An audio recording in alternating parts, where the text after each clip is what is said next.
But I just didn't want to wake up to the same pain that I was feeling the night before.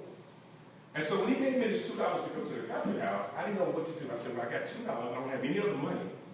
Covenant House was 10 miles away. So what I decided to do was keep the $2 and walk the 10 miles. And so I walked to the Covenant House. And let me just tell you, during this period, it was, different. It was different. I love music. You can see that, right? Who do I talk to? Now, let me just tell you something. That's how I felt when I got there. But immediately, as soon as I got to the Covenant House, the first thing they said is, you cannot stay here without a job.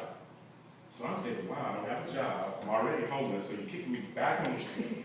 So they said, no, you just have to have a job. So I went looking all around Houston for a job. Nobody was hiring. I went to this place called Del Frisco's. Del Frisco's, I walked up to the front door and I asked the assistant manager, well, they said no. So before I walked out, I normally would just walk out disgusted. But this time I stopped. And what I did was I looked at the bus boys and looked at what they were wearing. They were wearing white shirts and black pants. So what did I do? I took that $2 that I had, right? And I went to this place called,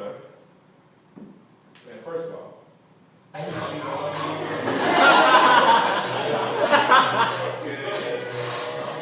where I went.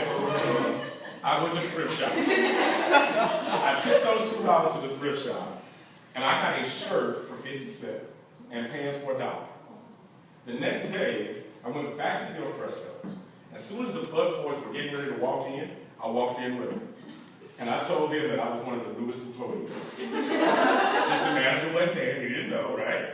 So I'm working all day at Del Frisco's. And finally, this NBA basketball player comes in named Ralph Sampson. And he was a big basketball player back in the 80s. And he came in with all these NBA executives. And so the head waiter comes over to me and says, listen, I want you to be the bus boy for this table. That's pretty cool, right? Considering I don't even work there. Right? So I said, okay, no problem. So I'm working the whole day, right? Working Ralph Sampson's table. So when the day is almost over, right? He comes over to me, Ralph Sampson comes over to me and says, you know what, I really, really appreciate everything you did. And he slaps a $100 bill into my palm. Pretty cool, right? That's a heck of a $2 investment, right? So I took that $100, right? And that day, at the end of the day, the manager of Del Frisco's comes up to me and says, I gotta tell you, you're probably one of the best workers I've seen. You're one of the best ones we have. I said, well, sir, actually, I don't work here. He said, are you serious? I said, the assistant manager told me you weren't hired, but I figured if I showed you what I could do, then you would hire me. He says, anybody who would spend the whole day working for free deserves a job. So he hired me on the spot. And I worked at Del Frisco's the entire rest of my senior year in high school. Now that's some pretty cool stuff, right? And that's one of the first lessons that I learned is that sometimes everything doesn't come to you. Sometimes you gotta go get it. You feel me? You feel me on that, right? Okay, y'all feel me on that, right?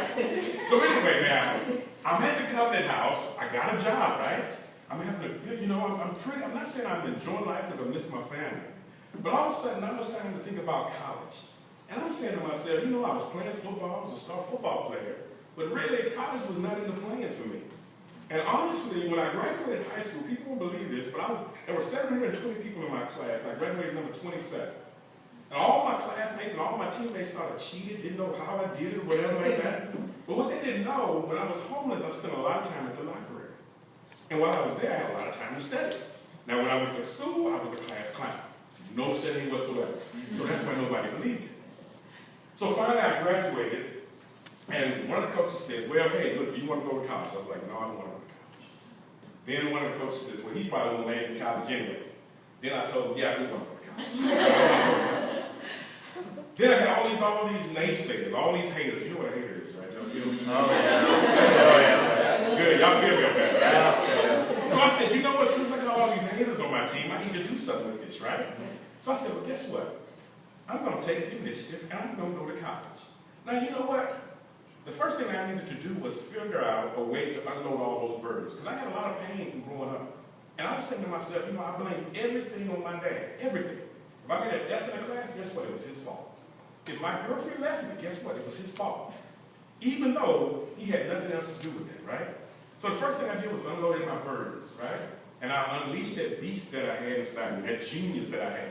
Now, do you know everybody here is a genius? Did y'all know y'all were geniuses? Y'all didn't know that? You didn't know? Okay, I'm glad I told you, right? But the thing about it is, we are always a genius if we are doing what we're supposed to do. If we stay in our lane. You know what I mean? Staying in your lane. But if you ask a fish to climb a tree, that fish will go around thinking he's the dumbest thing around, right? But if you stay in your lane, well, guess what? I decided to go to college because I'm going to stay in my lane. And that's what I said I was going to do. Yeah, that's Dr. Steph right there. Yeah, that's what you're I know what you're saying. Dr. Steph, you're still fine. I know what you're saying. I'm just saying, I feel it. So I get to college, right? I'm thinking, man, this is my deal. I'm in college now. I'm playing football. I'm enjoying this football thing, right? Forgetting about the whole education part of this, right? I'm partying. I'm doing this. Partying so much that my first semester in college, I get a .55 GPA. 2 F's, a D, and a C. I know all. Nobody feel me on that, huh? Right. But 2 F's, a D, and a C, right? So all of a sudden, my coaches come to me and say, listen, if you don't get a 2.0 by the end of this